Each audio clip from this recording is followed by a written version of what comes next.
오늘 첫 번째 상담 문자 상담인데요. 이태호 대표님께 네. 질문 드려보겠습니다. LG 디스플레이 들어와 있고요. 매수가가 15,400원이세요. 현재 주가가 얼마죠? 8,900원대. 8,900원대면 많이 멀어져 있어가지고 그쵸. 고민이 되실 것 같은데 어떤 전략 필요할까요?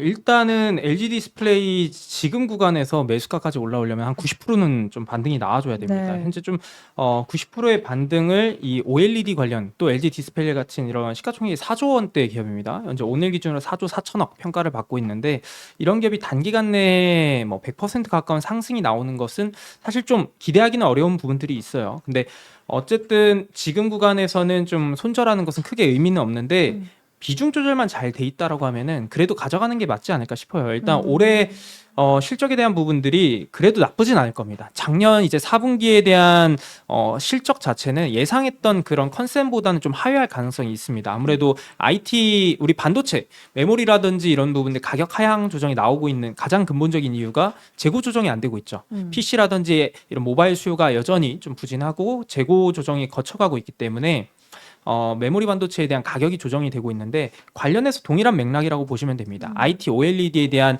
수요 자체가 좀 부진한 상황이었기 때문에 4분기에 대한 실적은 예상했던 것보다는 좀 하회할 가능성이 높다라고 보시면 되고요.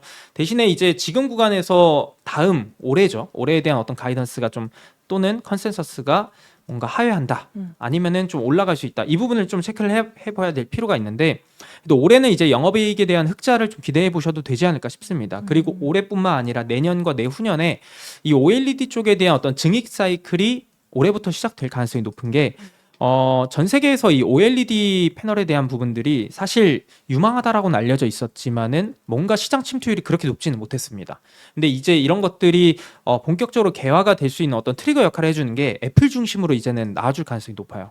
애플에서 이제 OLED 탑재를 본격적으로 노트북이라든지 이 PC에 그리고 이제 뭐 모바일 같은 이런 수요에 이제 본격적으로 탑재를 할 수가 있는 환경들이 마련되고 있기 때문에 관련해서 본다라고 하면 올해 이제 21년도 이후로 LG 디스플레이도 마찬가지로 처음으로 영업이익에 대한 흑자 전환을 기대해 볼 수 있다라는 측면에서 현재 구간은 홀딩하는 게 맞다. 지금 구간에서는 하방보다는 그래도 상방에 대한 확률이 맞다라고 좀 볼 수 있을 것 같고요. 다만 앞서 말씀드린 것처럼 매수가 부분까지를 기대하는 것은 지금 시점에서는 좀 다소 무리가 있습니다. 그래서 현실적으로 바라본다라고 하면은 올해 일단 증익 사이클의 초반 구간이 된다라고 하면은 1차적으로는 그래도 한 11,000원에서 12,000원 구간 정도까지의 반등은 나와줄 수 있을 것 같습니다. 근데 이제 내년과 내후년에도 예상되는 시나리오대로 흘러가야 주어야지만이 매수가 부분까지는 올라와 줄 수 있기 때문에 이 LG 디스플레이는 뭔가 비중이 많다라고 그러면은 뭐 추가 매수 없이 만약 비중이 10% 미만이다 그러면은 최대한 15에서 20%까지는 늘리는 것도 괜찮을 수 있고요.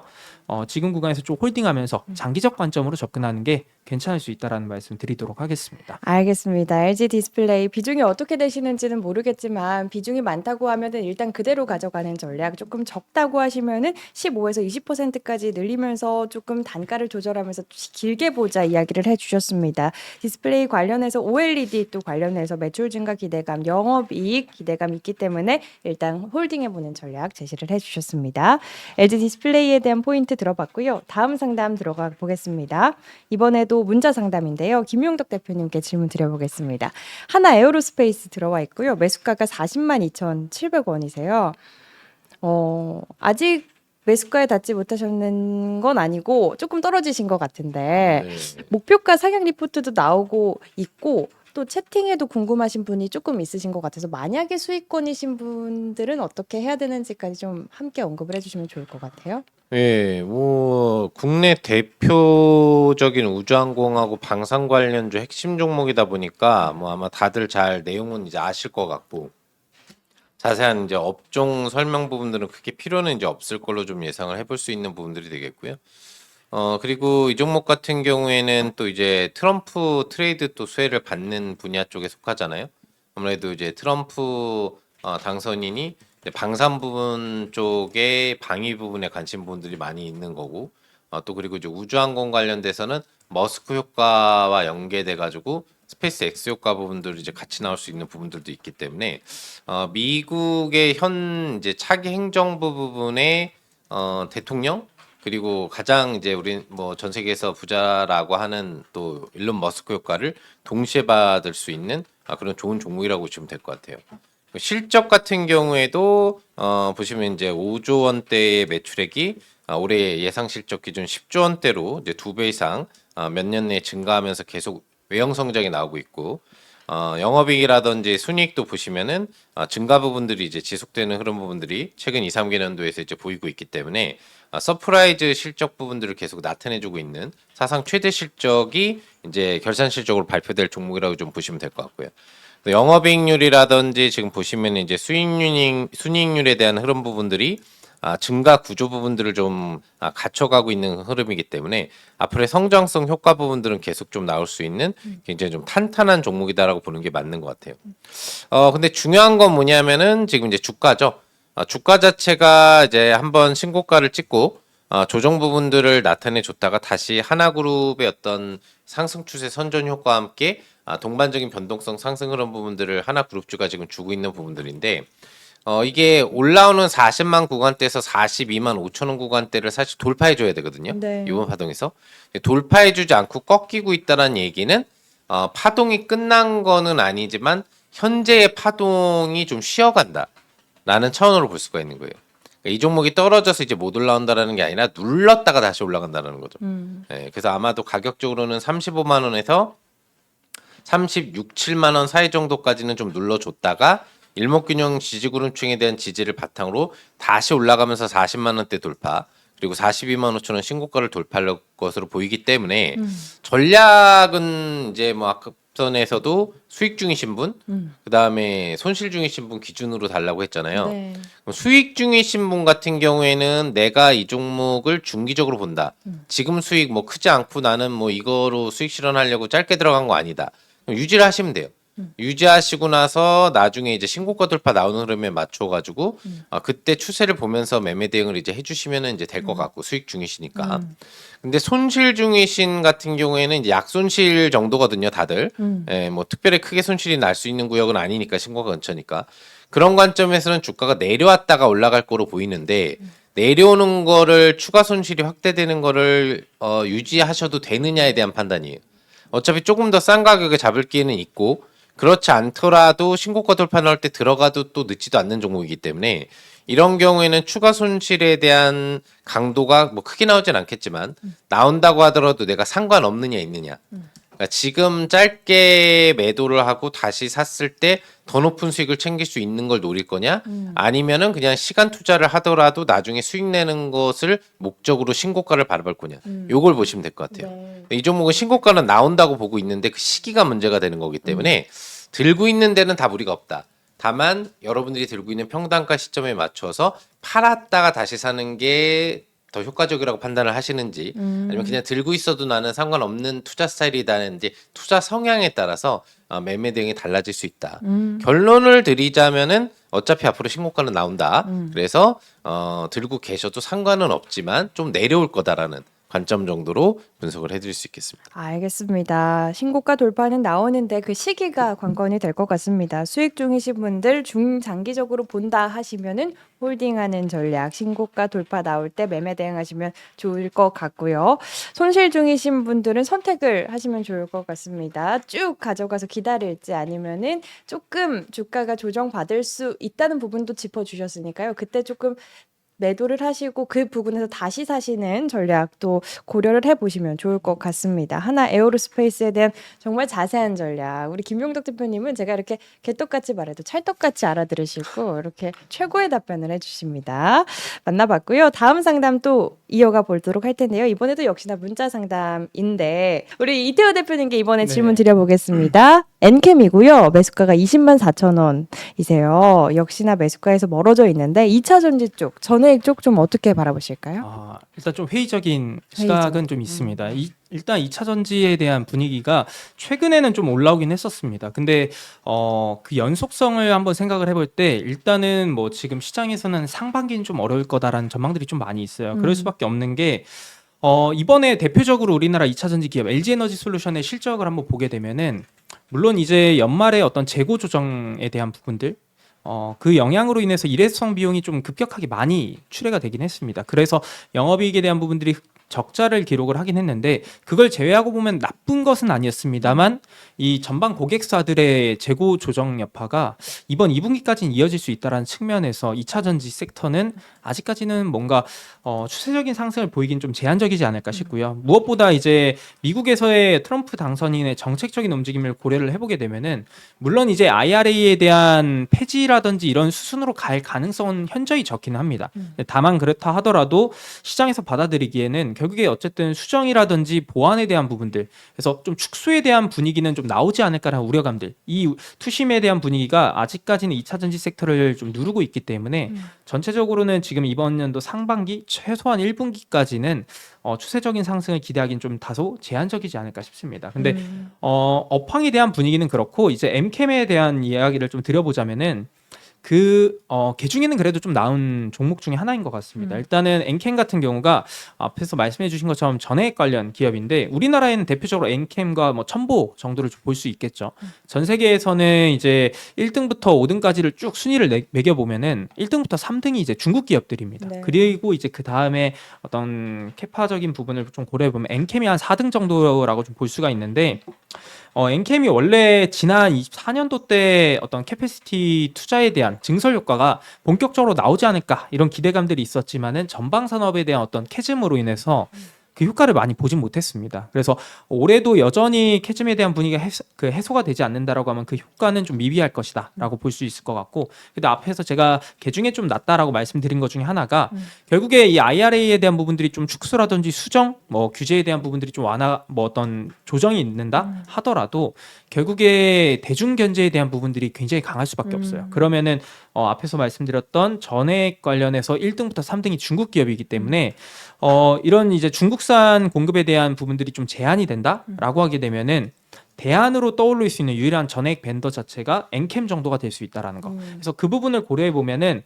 업황에 대한 분위기는 뭐 연속성을 보이긴 좀 제한적이긴 하지만 이 엔캠 개별적인 그 메리트를 고려해 보면은 하방에 대한 부분 자체는 좀 경직성을 보여줄 수 있지 않을까. 그래서 지금 구간에선 좀 홀딩하는 게 그래도 괜찮을 것 같다라는 말씀을 드리도록 하겠고요.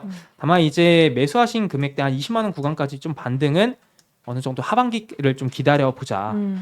최근에 분위기를 어느 정도 좀 가져온 걸 감안해 보면은 그래도 장기 추세 구간과 매물대가 좀 쌓여 있는 한 16만 원 구간 정도까지는 반등은 나와줄 수는 있겠지만은 20만 원 구간은 좀 더 기다림이 필요하지 않을까. 어쨌든 전체적으로는 지금 홀딩하는 게 괜찮은 전략이 될 수 있을 것 같습니다. 알겠습니다. 이 2차 전지에 대해서는 조금 보수적인 접근이 필요하다 이야기를 해주셨습니다. 업황에 대한 분위기, 연속성에 대해서는 의구심이 있지만 엠캠 자체만으로는 그래도 경쟁력이 조금 있기 때문에 일단 홀딩하는 전략 하반기까지 보시고 16만 원 구간까지의 반등 기대해보자. 그 이후로는 조금 더 시간이 걸릴 수 있겠다까지 이야기를 해주셨습니다. 계속해서 다음 상담 이어가 보겠습니다. 역시나 문자 상담인데요. 이번에는 김용덕 대표님께 질문 드려보겠습니다. 네. 좋아요가 751개가 됐네요. 감사합니다. 이 기세를 몰아서 800개 가고 900개 가고 1000개 가면 될 것 같습니다. 여러분 좋아요 한 번씩만 눌러주세요. 하이트론 들어와 있고요. 매수가가 3,380원. 어제도 하한가 오늘도 하한가. 어떤 전략이 이게 전략을 세워야 하는 걸까요? 전략이 뭐 너무 의외로 좀 걱정되시고. 간단한 종목이라고 좀 보시면 되죠. 네. 이런 종목은 어차피 지금 하한가에 가 있기 때문에 물량을 팔고 싶어도 팔지는 이제 못하는 상태 부분에서 하한가가 이제 풀린 뒤에 변동성이 어떻게 나오는지를 이제 봐야 되는데 이 종목이 우선은 하한가를 가게 된 배경 부분이 중요한데 지금 작년부터 계획을 하고 있었던 바이오 기업으로 거듭나기 위해서 GPCR과 이제 지분 교환 계약 부분들을 체결했던 내용이 현재 한국거래소에서 이게 이제 우회 상장 부분들을 시도하려고 하고 지분 구조가 바뀌어서 뭐 대주주가 이제 바뀔 수 있다. 그래서 그런 부분들이 실질 심사 부분에서는 좀 걸림돌이 되는 부분이다라고 하면서 이 부분에 대해서 이제 실제 지분 교환 부분들 하는 걸 막은 부분들이 이제 악재가 된 거예요. 원래 뭐 CCTV 관련돼서 이제 관련 영역 부분들의 이제 회사를 AI 영역으로 같이 하던 회사인데 이제 해외 유수 이제 제약 부분 회사와의 또 연결고리 부분들을 만들기 위해서 GPCR과의 지분 교역을 통해서 그런 이제 업무 협약 부분들을 만들어가고 지분을 서로 이제 교환하는 구조를 가진 다음에 직접적으로 앞으로 이제 바이오 기업으로서 좀 더 발돋움하려고 하는 그런 부분들이 있었는데 지분 교환 부분들에 대한 내용이 이제 거래소에서 이제 제동이 걸린다 보니까 조건은 충족을 이제 다 했다고 하거든요. 뭐 크게 문제는 없는데 거래소에서 밝히지를 않아요. 어떤 부분 때문에 이 부분들을 막았는지 정확한 사유는 좀 복잡한 문제이기 때문에 알려줄 수 없다라고 하면서 정확하게 이제 까놓지는 않고 관련된 지분 교환 부분들을 이제 막은 거죠. 그러니까 바이오 기업으로 발돋움해서 좀 성장성을 가지려고 하던 부분이 제동이 걸리니까 시장에서는 이 부분들이 이제 하이트론이 그러면은 뭐 지분 교환도 못하고 이제 뭐 바이오 기업으로 발돋움하지 못하는 게 아니냐라는 그런 인식들이 매물 압박 부분들을 받으면서 오늘까지도 하한가까지 이제 나왔다고 보시면 되겠죠. 주가는 좀 가대낙폭 상태에 놓였을 정도로 이미 내려왔어요. 예전에 이제 점상한가 상승 랠리가 나오기 전 기준 가격도 이제 보시면 1,000에서 1,500원대 사이 가격 구간대인데 그 구간대에 대한 거의 하단 근처까지 하한가 구간대가 이제 진입을 했기 때문에 추가 낙폭이 나온다고 하더라도 이제 제한적일 거라는 얘기죠. 바닥에서 거래가 어떻게 형성되고 또 어떻게 추세가 들어올려질 것인지에 대한 부분들이 중요하다고 좀 볼 수가 있겠고 떠밀리는 매물 압박 속에 하한가에 들어가고 저점인가 싶었는데 또 밀리니까 이제 매물을 부른 케이스라고 보시면 되겠는데 가격적으로는 굉장히 좀 이제 싸지고 있다 더 그렇게 이제 분석을 해볼 수 있겠습니다. 뭐 그러함에도 이 종목에 대해서 뭐 신규 매수를 그럼 적극적으로 들어가야 되느냐에 대한 관점은 하한가 종목이잖아요. 네. 그런 부분에서는 매수 판단을 이제 드릴 수는 없는 게 맞고요. 그리고 거래소와 관련된 이 문제가 해결되기 전 기조까지는 신규 매매보다는 보유자분들의 영역에서 좀 더 집중을 해야 될 문제인데 보유자 영역에서는 거의 보면 3,000원대 뭐 중반 정도 가격에서 대부분 이제 물량 확보를 하고 있다가 관련된 그 지분교와 기대 심리에 대한 반등을 노리고 들어가셨을 텐데 거래소가 제동을 거는 것 때문에 지금 낙하가 나오는 이제 악재가 형성된 것이다 보니까 지금은 그건 유지 대응이지 뭐 매도를 할 수 있는 그런 구역도 사실 아니라고 보시면 돼요. 적절한 시기에 이런 문제가 해소되는 수 있는 가격 관대가 나왔는데 내가 비중이 크지 않다라고 한다면 바닥 확인이 되는 자리에서 평단가 작업 정도는 나중에 해줄 수가 있겠죠. 지금 이제 홀딩 유지 강도가 기본 전략 정도로 보시면 되겠고요. 수급을 하나 더 볼 수가 있겠는데 지금 보시면은 뭐 대량은 아니지만 외국인들조차도 지금 이런 상황이 발생될 부분에 대해서 생각을 하지 않았어요.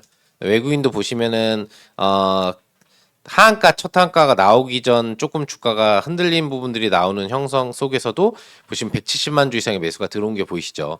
이거 자체에 대한 흐름 부분들이 수십억 대에 이제 달하는 그런 부분인데 거의 60억 대에 가까운 물량 부분들인데 외국인도 조금 이거 이런 내용이 나와 하면서 이제 한 50만 정도를 팔아줬거든요. 근데 오늘 다시 사줬어요. 하한가 구간대 떨어지는 가격에서 다시 사주고 외국인이 갖고 있는 물량 자체만 하더라도 100몇십만 주가 근접 구간대 있는데 평단가가 얼마겠어요? 3,000원대 종가인데서 170만 주 샀으니까 외국인들의 평단가도 지금 주요 평단가는 3,000원대 위쪽에 있다라고 보시면 되겠어요. 결국에는 중요한 건 외국인도 몰랐다. 외국인도 같이 물려 있다라는 거죠. 외국인들이 기대를 갖고 들어왔는데 외국인도 물렸다. 그럼 사실 별로 걱정할 문제는 아니에요. 주가가 내려온 건 사실이지만 저점을 어디에서 이제 잡아주냐 좀 있으면 잡아줄 건데 그때 대량 거래가 터지면서 봉차트 양봉을 언제 만드느냐 그리고 만든 다음에 V자 슈팅이 나올 수도 있는데 그 슈팅 타이밍이 언제냐를 조절하면서 내가 평단가를 낮출 거냐 아니면 있는 물량만 갖고 나중에 회복되는 흐름까지 보면서 대응을 할 거냐의 차이 그 정도입니다. 그리고 분명히 얘기 드리지만 지금 하한가에 들어가 있는 상태니까 신규 매수는 추천드릴 수 있는 구역은 아닌 거죠. 그래서 물량이 풀린 다음에 바닥을 확인한 다음에 여러분들의 판단에 따라서 접근해야 될 문제지만 지금 전반적인 흐름에서는 어차피 추가적인 이 구조 부분 모델을 바꿔서 바이오 기업으로 지속적으로 이제 발돋움을 할 거라고 회사에서 또 공시를 냈기 때문에 뭐 거래소에서 이런 문제가 있다라고 한다면 그런 문제를 이제 해소를 해줄 거예요. 해소를 하겠다고 했는데도 거래소가 지금 일단은 거절을 한 상태여서 주가가 떨어진 거기 때문에 다시 해소 부분들에 대한 안을 제출하게 되면은 거래소가 이 부분에서 올바른 부분인데 방해를 할 일은 없겠죠. 그런 흐름에서는 이제 다시 강한 상승 전환이 나올 수 있으니까 지금은 이제 내려와 있는 상태에서 손실이 나고 계신 이 질문하신 투자자분이라고 한다면 조금은 좀 어렵게 생각이 되시겠지만 그게 아주 크게 걱정할 문제는 아니다. 차후에 대응하는 부분에서 어떻게 대응하는지가 점점 더 중요해질 문제다라는 거고요. 그리고 없는 분들은 관심을 굳이 가질 필요는 없어요. 네, 하한가가 있는 종목을 관심 갖는 것보다는 그렇지 않은 종목에서도 베팅해서 수익 낼 게 많기 때문에 또 이 종목을 들고 계신 분도 이 종목은 그냥 신경 쓸 필요가 없어요. 왜 이 종목이 무슨 뭐 풀베팅이 들어간 건 아닐 거 아니에요? 뭐 5%건 10%건 뭐 이 정도 들어가 있으면 나머지 90% 비율 갖고 계속 수익을 내고 계시면 돼요. 알아서 이 종목의 거래가 형성되면서 또 올라오는 흐름 부분들을 이제 만들어 줄 수 있겠죠. 그런 식으로 대응을 해줘야 되는 구간대에 놓여 있는 종목이라고 보시면 되겠습니다. 알겠습니다. 우리 시청자님 상담 주신 분 위안이 조금 되실 것 같습니다. 하이트론에 대한 전략 이야기를 해주셨는데 다시 한번 말씀드리지만 거래소 문제가 해결될 때까지는 신규 매수는 자제하자 또 강조를 해주신 만큼 반드시 참고를 해주시면 좋을 것 같습니다. 이렇게 문자 상담 만나봤고요. 다음 상담 또 이어가 보겠습니다. 이번에는 전화 상담이 준비가 돼 있다고 해서요. 바로 연결을 해보겠습니다. 두산 로보틱스 문의를 주셨고요. 매수가가 65,100원에 보유 비중 20%십니다. 매수가가 그렇게 높지 않으신데 어떤 전략 필요한지 들어보겠습니다. 네. 전화 연결이 됐으면 참 좋았겠는데 그러니까요. 목소리 듣고 싶었는데 아쉽습니다. 네.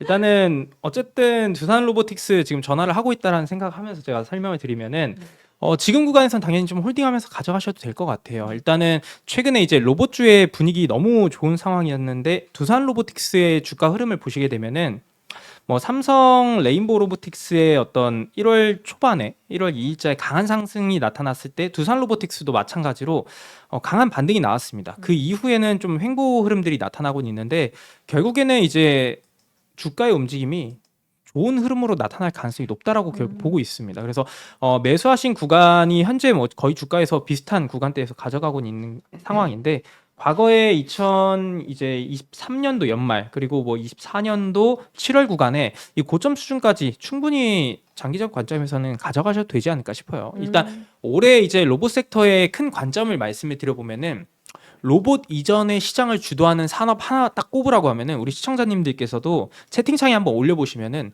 다 AI 딱 요게 나올 것 같아요. AI가 역시나 모릅니다. 연결이 되신 건가요? 됐나요? 네. 네. 네, 그래서 어쨌든 AI가 이제 산업을 이제 주도할 수밖에 없는 상황인데 그 AI에서 가장 연관성이 높은 이 섹터를 찾아보자 하면은 딱 두 개가 나와요. 자율주행과 로봇. 왜냐하면은 이 AI라고 하는 시장에서 점점 이제 발전되는 게 AGI 시대, 그러니까 범용 인공지능 시장으로 갈 수밖에 없는데 그렇게 되면은 우리가 이제 엔비디아의 H200 같은 이런 뭐 칩을 활용하는 그 GPU 전력 소비가 굉장히 커집니다. 근데 이 전력 소비에 대한 부분들을 어떤 디바이스에 탑재를 했을 때 전력 공급이 되는 디바이스가 AGI에 특화되어 있는 디바이스라고 보시면 되는데 전기차라든지 로봇은 이미 내장되어 있는 배터리에 대한 용량 자체가 기술 고도화가 너무 많이 되어 있어요. 그래서 전력 공급을 충분히 해줄 수 있는 아주 괜찮은 대안이 될 수 있는 디바이스이기 때문에 AI 산업이 커지면 커질수록 이 로봇과 그 다음에 자율주행 시장은 같이 동반 상승할 수밖에 없다라고 보시면 될 것 같고 국내에서도 이제 이 레인보우 로보틱스의 삼성전자 지분 확대로 인해서 투심이 굉장히 활성화되는 이 촉매제 역할을 또 보여준 부분도 국내 로봇주들 투자를 올해 다시 한번 좀 재개를 하셔도 괜찮은 상황이다라고 보시면 될 것 같습니다. 근데 다만 이제 두산 로보틱스가 주가가 못 가는 이유가 뭔지 궁금하실 텐데 지배구조 개편이 좀 실패한 부분들이 있어요. 원래 두산 에너빌리티 자회사로 있는 두산 밥켓이 이제 두산 로보틱스로 들어가는 쪽으로 이제 지배구조 개편을 가져가고 있었는데 그게 좀 무산이 됐습니다. 사실 두산 밥켓은 두산 기업 내에서 캐시카우 역할을 굉장히 잘해주는 재무 건전성이 있는 기업인데 이게 두산 로보틱스 안으로 들어갔다. 그러면 안정적인 실적을 구가하는 그 기업이 이 성장성이 큰 로봇 산업에 아직은 돈이 안 찍히지만 캐시카우 역할을 해주는 게 들어온다. 그럼 너무나도 좋은 상황이었겠지만 그게 좀 안 됐다라는 부분들이 주가를 좀 누르고 있는 거라고 보시면 돼요. 근데 이 부분들은 시간 경과에 따라서 결국에는 두산 기업에서 지배구조 개편을 다시 한번 좀 추진할 가능성이 있기 때문에 관련해서 점진적으로 장기적 관점에서 본다라고 하면은 해당 요인은 뭐 그렇게 오래갈 리스크 요인은 아니다. 그래서 이런 것들 종합해 보게 되면은 두산 로보틱스는 저는 충분히 올해 구간에서는 뭐 9만 원 구간은 어렵지 않을 것이다. 그리고 더 큰 관점에서 보면 10만 원 돌파도 결국에는 어렵지 않은 기업이기 때문에 두산 로보틱스는 강력 홀딩 의견을 좀 드리도록 하겠습니다. 알겠습니다. 로봇에 대한 예, 고맙습니다. 시청자님 도움이 되셨으면 좋겠습니다. 마지막에 그래도 인사는 목소리를 들을 수 있어서 참 다행이었습니다. 네, 두산 로보틱스에 대해서 로봇에 대한 또 전망 긍정적으로 이야기해 주신 만큼 홀딩하는 전략 제시를 해 주셨습니다. 저희 다음 상담은 채팅으로 올라온 종목 좀 보면 좋을 것 같아요. 지금 덕산 네오룩스가 있었는데 우리 김용덕 대표님께 질문 드려보겠습니다. 오늘 또 하락이 커서 걱정이 되시는 것 같은데. 네, 오늘 주가가 조금 이제 8% 정도 내려오면서 하락 부분들이 좀 세게 나오고 있고, 그리고 실질적으로 수급 매도는 뭐 그렇게 크지 않은데 주가 변동성에서의 이제 단기 매도 압박 부분들이 좀 집중되고 있는 그런 부분들이 이제 형성이 되고 있는 것 같습니다. 기술적으로 상당히 좀 중요한 상승 추세 흐름 부분들을 주던 구역 구간대였는데 여기서 이제 이탈폭 부분들이 좀 과대하게 나오고 있는 흐름이기 때문에 지금 시점에서는 이제 일목균형 구름층 지지 구간대에 대한 지지가 안정적으로 형성되느냐에 대한 부분들이 좀 중요할 것 같고, 그리고 보시면 이제 거래량이 좀 실리는 또 이제 음봉 부분들이기 때문에 아직까지는 음봉이 추가적으로 확장될 확률 부분들에 대해서는 좀 생각을 해볼 수가 있을 것 같아요. 기본 업종 같은 경우에는 이제 OLED 관련주에 좀 해당을 한다라고 보시면 되겠고, 뭐 덕산이라는 이름만 들어봐도 뭐 기업 자체 실적은 굉장히 안정적으로 유지가 돼서 나오는 그런 재무 구조는 굉장히 좋은 종목이라고 볼 수가 있겠는데, 지금 보시면 실적이 이제 꾸준하게 좀 나오는 스타일이죠.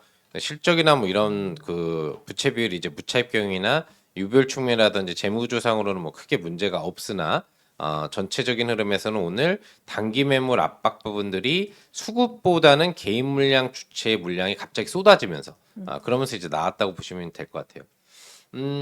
전체적으로 기관이나 외국인이 그렇게 파는 부분들도 아니고 실적 부분이 굉장히 탄탄한 기업이고, 그리고 지금 그렇다고 하더라도 IT 관련 섹터에서 시장이 그렇게 급락이 나오고 있는 분위기는 아니라서 덕산 이 네오룩스의 주가가 지속적으로 밀릴 만한 이유는 이제 크지는 않다고 보고 있거든요. 단기적인 이탈 부분들이 조금은 더 나올 수는 있겠지만 압박을 받고 있는 시점이니까 오늘 기준 아니면 다음 거래일에는 바닥 확인을 해주고 다시 오히려 가격이 싸졌다라는 인식에 돌리는 매수세가 나올 확률 부분들이 조금은 더 높다라고 보시면 될 것 같아요. 다만 이제 지금 보시면은 이제 외국인들은 계속 좀 파는 종목이고 기관 투자자가 매수를 꾸준히 좀 고점까지 좀 해줬었던 종목에 해당을 하기 때문에 약간의 매도 수급 전환된 이 기관 투자자가 오늘은 뭐 안 사주는 걸로 보이지만 다음 거래일에 매수 전환으로 다시 몇만 주 정도의 매수를 해줄 수 있는지가 중요하거든요. 그것만 해줘도 5% 7%를 기관이 쉽게 끌어올릴 수가 있는 중형주 정도에 해당을 하는 부분들이기 때문에 기관 매수에 의해서 올라온 종목인데 기관이 안 파는 데 떨어졌으니까 걱정할 건 없고, 그래서 기관의 재매수가 들어오면은 언제든지 다시 직전 기준 그 고점인 32,500원에 대한 돌파는 나올 거라고 보여요. 제가 보기에는 더 이탈이 크게 나오지는 않을 것 같고 다음 거래일 다다음 거래일 사이에는 이제 바닥이 잡힐 거라고 보면 될 것 같고, 조절을 하다가 3만 원 돌파, 32,500원 돌파로 하면서 다시 35,000원대로 올라갈 것으로 보이니까요. 시간적으로는 조금 더 이제 걸리겠죠. 아무래도 이 하락이 나오기 전에는 그 부분을 생각하시면서 2월 정도까지 유지를 하면서 32,500원, 35,000원대로 나아가는 전략 부분들을 생각해 보시면 좋을 것 같습니다. 알겠습니다. 더 이탈이 크게 나오지는 않을 것 같다. 다음 주 주가의 흐름 조금 확인을 하시면서 2월까지 32,500원에 대한 돌파 기대까지 또 노려보시면 좋을 것 같습니다. 채팅 상담 한 종목만 더 보도록 하겠습니다. 이번에는 이태우 파트너께 질문 드려볼 텐데요. 우진엔텍 아까 질문을 주셨는데 저희가 매수가를 말씀드릴 수가 없는데 만약에 매수가에서 조금 떨어져 있다고 가정을 한다면 매수가 회복 시 조금 매도를 해야 할지 아니면은 조금 수익을 노려볼 수 있을지 고민이 되실 거라고 저는 감히 추측을 해봅니다. 어떻게 좀 전략을 세워보면 좋을까요? 우진엔텍도 굉장히 친숙한 기업이네요. 제가 이제 TV 방송 나가면은 항상 채팅창에 이태 우진엔텍 이렇게 또 올려주시는 분들 많이 계셨는데 네. 반가운 종목이 또 들어왔습니다. 근데 제가 이렇게 또 편하게 이야기 드릴 수 있는 부분이 전망 자체가 긍정적인 것 같아서 이렇게 편하게 말씀드릴 수 있을 것 같습니다. 일단은 우진엔텍 같은 경우가 어떤 기업인지를 좀 생각을 해보게 되면은 우진이라고 하는 기업은 또 잘 알고 계실 겁니다. 먼저 대표적으로 우진은 이제 원자력 설비라든지 이제 화력 발전소에 들어가는 계측 그 예방 그 설비, 계측 설비를 만드는 기업인데 우진엔텍이 이 계측 설비를 정비하는 기업이라고 보시면 돼요. 그럼 당연히 우진의 어떤 계측 장비가 많이 납품이 되면 될수록 관련해서 이제 밸류체인 인상, 모멘텀 받아갈 수 있는 게 우진엔텍인데 일단 우진의 분위기 너무 좋은 상황이죠. 왜냐하면은 지금 현재 원자력 발전소에 대한 체코 모멘텀뿐만 아니라 지금 동유럽 그리고 아랍에미레이트에 대한 추가 건설에 대한 부분들이 계속해서 들려오고 있는 상황이기 때문에 최근에 원자력 관련해서는 이제 국내 정치적인 리스크로 인해서 조금 투심이 위축됐던 것뿐이지 실제 계획됐던 부분들은 예정대로 지금 수순을 잘 밟아가고 있는 시점입니다. 거기에 지금 미국 쪽과의 어떤 관계성에 있어서도 리스크적인 부분들이 일부 있었던 것들이 좀 해소가 됐기 때문에 원자력 관련 섹터의 분위기는 지금 다시 한번 좀 긍정적인 흐름을 좀 볼 수 있지 않을까 싶고요. 우진엔텍을 또 긍정적으로 볼 수 있는 게 결국에 이런 발전 설비가 늘어날수록 관련해서 정비 물량이 늘어날 수밖에 없어요. 왜냐하면은 지금 이 신규 원전을 건설한다 하더라도 기본 발전소 건설 기간 자체가 한 12에서 13년 정도가 걸립니다. 그러면은 기존에 있던 그 발전소들을 지속적으로 유지 보수하면서 활용할 수밖에 없는 단계이기 때문에 정비 물량 계속 늘어나고 있고요. 그 다음에 지금 미국 내에서는 어떤 30년 주기의 어떤 그 원전 관련해서 해체에 대한 시장 자체도 규모가 계속 커지고 있는 시점입니다. 그렇게 되면은 관련해서 해체 시장 관련해서도 우진엔텍이 사업적으로 영위를 하고 있기 때문에 모멘텀이 굉장히 다양하다. 그래서 어떤 실적에 대한 흐름들은 앞으로 올해부터 해서도 증익 사이클 계속 이어질 가능성이 높기 때문에 오히려 주가 흐름을 보시게 되면은 지난 5월 체크 모멘텀 이후에 주가가 많이 하락을 했었습니다. 그러다가 어디가 바닥인지 모르는 상태로 계속 하락하다가 지금 15,000원 구간대에서 8월, 9월, 10월 그리고 12월 올해 이번 연도까지 1월까지도 15,000원 구간대에서 지지를 계속해서 유지해주는 모습들. 그래서 하방 경직성은 나와준 구간에서 거래량을 강하게 좀 동반시켜주면서 반등을 좀 보여주고 있는 상황입니다. 반등 흐름 자체도 장기 추세 구간을 또 강하게 돌파를 시켜놨기 때문에 올라갈 때마다 오늘장에서 이 주가 캔들이 보여주는 것처럼 윗꼬리는 일부 달거나 음봉은 받을 수 있어요. 왜? 위쪽에 매물대가 있기 때문에 매물 소화 과정을 거치면서 중장기적으로는 반등 흐름 계속 이어갈 가능성이 있기 때문에 저는 개인적으로 본다. 만약에 제가 우진엔텍을 보유하고 있다라고 하면은 지난 5월 이 체코 모멘텀이 있었던 당시의 수준까지도 좀 강력하게 좀 홀딩하면서 장기적으로 끌고 갈 것 같다라는 의견을 좀 드리고 싶습니다. 알겠습니다. 장기적으로 봤을 때 주가 성장성 또 굉장히 강한 종목인 만큼 긍정적으로 바라봐 주셨습니다. 우진엔텍에 대한 전략까지 들어봤고요. 다음 상담도 이어가 볼 텐데요. 이번에는 전화 상담 연결이 돼 있다고 해서 바로 연결을 해보겠습니다. 시청자님 안녕하세요. 네, 안녕하세요. 네, 안녕하세요. 반갑습니다. 어떤 종목 궁금하실까요? PSK요. PSK요. 매수가 예. 보유 비중 어떻게 되실까요? 7%에 22,600원이요. 22,600원은 7% 비중. 매수가에 닿지 못했는데 그래도 비중이 크지 않으셔서 제가 김용덕 대표님께 연결해 드릴 테니까요. 궁금하신 부분 자세하게 여쭤보시면 좋을 것 같습니다. 예, 시청자님 반갑습니다. 예, 안녕하세요. 네, 22,700원이라고요? 22,226이요. 22,600원이요? 아, 22,600원. 그럼 진입을 올해 하반기 하신 건가요? 아니면은 그 전에 작년 10월 달쯤 했습니다. 작년 10월에 하셨어요? 예. 작년 10월에 24년도. 24년도 10월이요? 23년도? 예. 2023년 10월. 예. 그러면은 지금 수익이 많이 나셨었네요? 아니요. 작년 10월 달쯤에 22,600원 정도 아, 했는데 2024년 10월. 예. 내려오고 눌렀을 때 이제 진입하셨다라는 거죠? 예, 예. 네, 그리고 좀 지금 흘러내린 상태. 예. 이거 투자를 트레이딩 성격으로 들어가셨던 거예요? 아니면은 이 기업의 가치나 뭐 이런 업종 그 기대치를 갖고 글로벌 중기로 뭐 들어가실 거예요. 저기 세정장비 쪽에서 글로벌 탑 기업이라고 좀 내용을 알고 있는데 네네네 맞습니다. 네. 예, 분사하고 나서 좀 주가가 갔다가 이제 풀러내려서 네네. 좀 회복을 하지 않을까 싶어서 좀 들어갔는데 좀 지지부진하네요. 그래서 좀 그러시군요. 회복이 가능할지 좀 궁금해서 좀 문의했습니다. 결론만 먼저 내드리고 설명을 드릴게요. 그럼 예, 일단은 매수가 회복은 가능하고요. 예, 예, 가능한 시기는 올해 뭐 상반기 정도에 충분히 가능하다고 보고 있고요. 예, 이야기하신 것처럼 이제 PR 스트립 관련된 반도체 전공정 핵심 장비 업체에 해당을 하고 예, 노광이나 이제 식각 공정 이외에 이제 외부에 남아 있는 감광액 처리하는 이제 장비 관련 업체인데 1위 기업이에요, 1위 기업. 그러니까 사실 예, 뭐 크게 문제가 이제 없죠. 업계에 관련된 분야 1위 기업 같은 경우에는 그만큼 이제 매출 부분들이 계속 나오고 연계되는 이제 수주를 받는 고정업체들이 우리나라 이제 대표 핵심 대형 IT 업체들로 다 이루어져 있기 때문에 앞으로도 계속 관련된 수주 부분들에 대한 모멘텀을 받을 수가 있어요. 다만 이제 매수하신 시점 자체가 어느 시점이냐면은 우리나라 반도체 관련된 업계, 그러니까 AI 반도체 쪽이라고 일단 축을 잡고 들어가면 삼성전자도 떨어지고 있고 SK하이닉스도 힘을 못 쓰고 있는 시기죠. 그 시기에 진입을 하고 반등이 바로 나오지 못하고 지금 거의 보시면은 이제 연말 정도까지 삼성전자도 더 떨어지고 SK하이닉스도 다시 바닥을 잡고 지금 이제 올라가고 있는 중이잖아요. 그러다 보니까 이 IT 관련된 소부장 종목들은 다 차트가 비슷해요. 이 상반기 작년 상반기 흐름 구간까지는 올라가다가 6월 7월 달부터 계속 떨어지는 거죠. 예.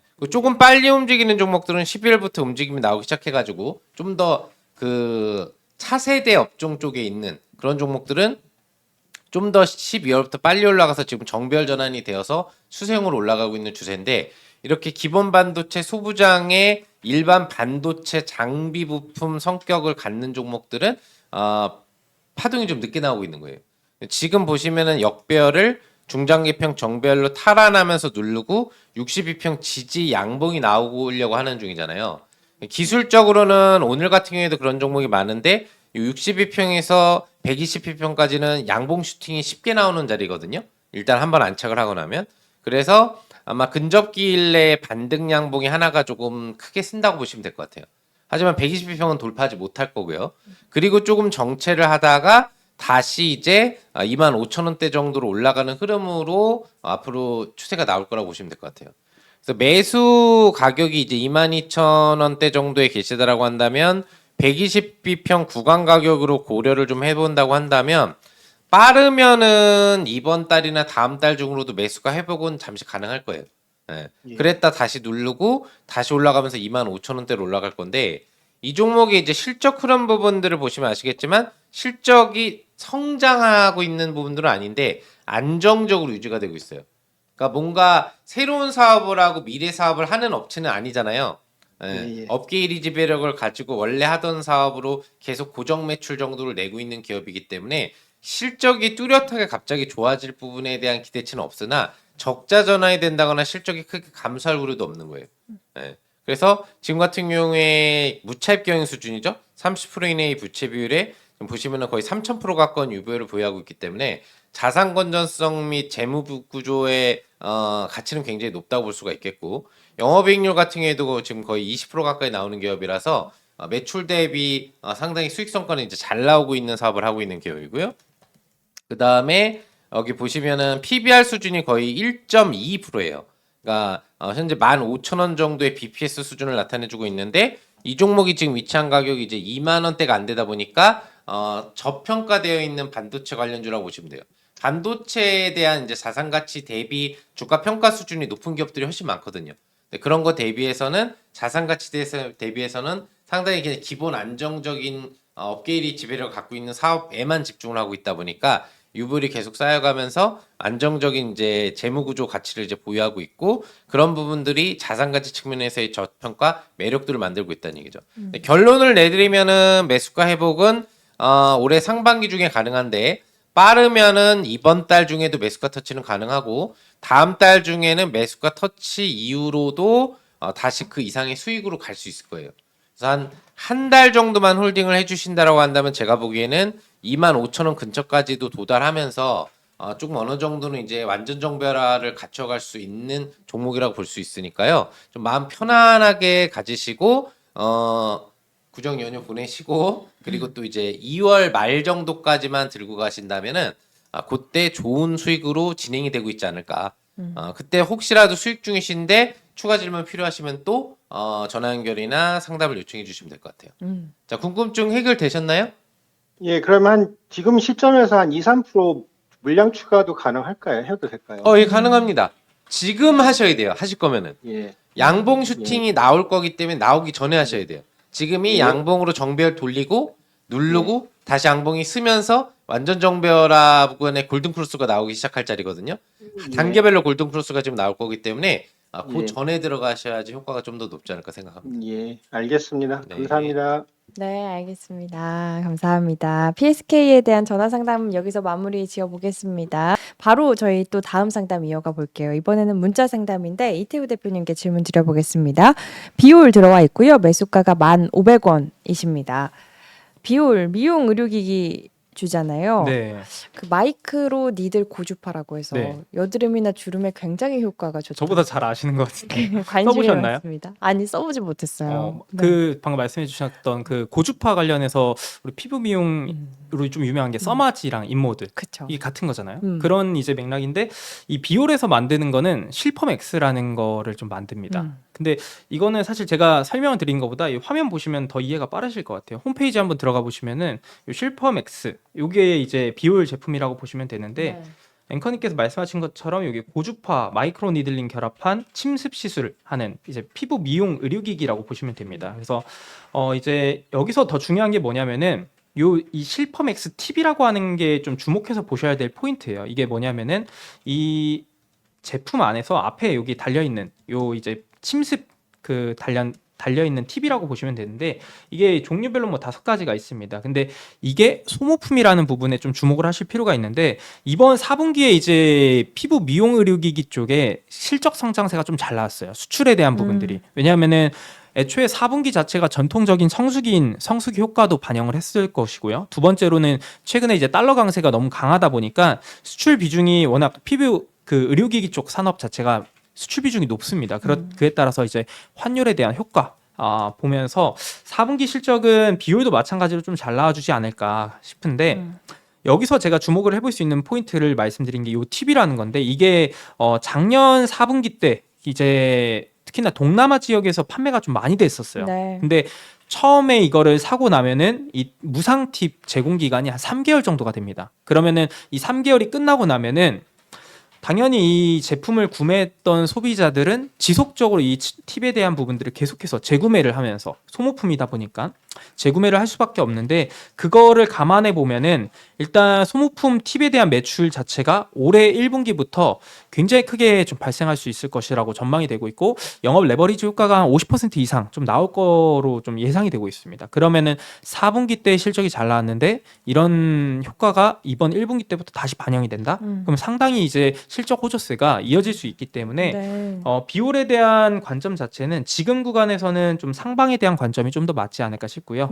매수가가 이제 1,500원 구간이라고 좀 말씀을 해주셨는데 네. 한 20% 정도만 오르면 매수가 부근입니다. 그래서 비중 조절만 너무 과하지 않게 되어 있다. 비중 조절만 잘 되어 있다라고 하면은 오히려 지금 이 장기 추세 구간 이 해당 자리를 10월부터 지속적으로 돌파를 못 하다가 한두 번 정도는 지난 12월 달에 요 자리 12월 20일입니다. 요 자리에서 물량 소화를 한번 거쳐놨어요. 그래서 지금도 이제 거래량이 그렇게 많이 동반되지 않음에도 불구하고 해당 자리까지 반등을 좀 보여주고 있는 상황인데 지금 자리에서 추가 매수를 고려하셔도 저는 괜찮지 않을까. 그래서 비올에 대한 흐름은 올해 이제 지난해 고점 구간까지도 충분히 노려보셔도 괜찮지 않을까 싶습니다.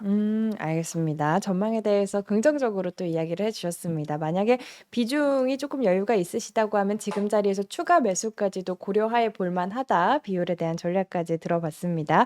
다음 상담 또 빠르게 이어가 보겠습니다. 이번에는 김용덕 대표님께 질문 드려볼게요. 뉴프렉스 들어와 있고요. 매수가가 5,859원이세요. 오늘도 한 5% 정도 빠지고 있어서 고민이 많이 되실 것 같은데 어떤 전략 세워보면 좋을까요? 지금 이 종목 같은 경우에는 이제 수급 매도 영향을 오늘 좀 받는 것 같은데 뭐 업종 같은 경우에는 이제 연성회로 기판 관련주에 해당을 하고 카메라 모듈 쪽 부분이라든지 무선 충전 쪽 관련 이제 FPCB를 이제 납품한 업체입니다. 재료가 최근에 됐던 거는 이제 미국 메타의 자회사 부분에서 이제 메타버스 안경 부분들을 이제 개발을 해냈잖아요. 이 안경 부분에 장착하는 이제 카메라 쪽 연동 FPCB를 이제 단독 공급을 하고 있다라는 소식이 재료가 되면서 변동성이 이제 한번 나왔었던 종목이라고 보시면 되겠고요. 그래서 최근에도 이제 기관 투자자의 어떤 매수세 매집 부분들이 나름대로 이제 좀 들어와 주면서 주가의 상승 부분들을 유도하는 모습들이 이제 나와줬는데 근접 기간에 들어서서는 보시면 이제 매수가 멈추고 공백으로 들어가다가 오늘 같은 경우에는 매물 부분들이 조금 나와주면서 주가가 살짝 이제 뭐 꺾이는 그런 흐름으로 이제 형성이 되고 있다라고 볼 수가 있을 것 같아요. 뭐 재무 구조 같은 경우에는 크게 무리는 없어요. 매출이 그렇게 급증하거나 어떤 뚜렷한 흐름 부분들을 나타내주진 않지만 한 2천억대 범위 내의 고정 매출액에 영업이익률이 최근 3개년 동안에 한 100억에서 150억 정도, 순이익 같은 경우에도 보시면 이제 한 100억에서 150억 정도가 나오고 있기 때문에 꾸준한 실적을 내고 있는, 그래서 기업 그 펀더멘털 상으로는 이제 문제가 없다고 볼 수가 있겠으나 전체적으로 주가에 대한 변동성이 재료에 의한 단기 변동성이 나오고 나서 추가적인 재료 부분들이 나오지 못하다 보니까 약간의 단기 차익 물량 부분들이 들어오면서 추세가 살짝 꺾여 있는 부분이라고 보시면 될 것 같아요. 일목균형상의 구름충으로 지금 운봉이 파고 내려갔기 때문에 이 부분을 빨리 다시 돌려 올리는 작업이 조금은 좀 중요하다고 볼 수가 있거든요. 구름층 하단의 지지가 더 있기는 하지만 추가 이틀이 나오면은 이제 중장기평이 깨지는 자리로 들어갈 수 있기 때문에 반드시 사수가 대줘야 되는 가격이 현재 가격이고요. 한 5,000원을 반드시 사수해서 다시 돌려 올려줘야 됩니다. 만약 거기가 이탈이 되면 중장기평 모인 구간대를 다 하방 이탈 전환하면서 다시 직전 저점 3 바닥을 확인해 줘야 되기 때문에 실적이 괜찮고 재료가 있다고 하더라도 수급이 올린 종목이 수급이 개입되지 못한다고 하면은 결국 흘러내릴 수 있는 거는 뭐 어쩔 수 없는 부분들이기 때문에 기술적인 부분에서는 5,000원 방어선이 지켜지는지 여부를 보면서 홀딩 부분들에 대한 유지가 가능할 것 같고, 만약에 5,000원이 훼손된다고 한다면 비중을 조금 줄여주시는 게 좋을 것 같아요. 그랬다 차라리 4,000 지금 보시면은 이제 500원에서 4,000원 사이 정도 근처로 들어왔을 때 비중을 다시 태우는 전략. 5,000원이 깨진다면 그렇게 유동 전략을 구사하셔야 되고 5,000원이 지켜진다면은 전체 물량을 가지고 언제든지 6,000원 재도전은 가능하기 때문에 그런 흐름으로 추세를 지켜보셔야 될 것 같아요. 그래서 비중 조절을 해주실 준비를 하시고 대응을 하시는 게 좋을 것 같고, 또 내려가면은 다시 올라가는데 시간이 좀 걸릴 수 있거든요. 그러니까 내려가는 부분에 대해서는 반드시 좀 방어선을 쳐주시는 게 지금 좋을 것 같다라는 관점.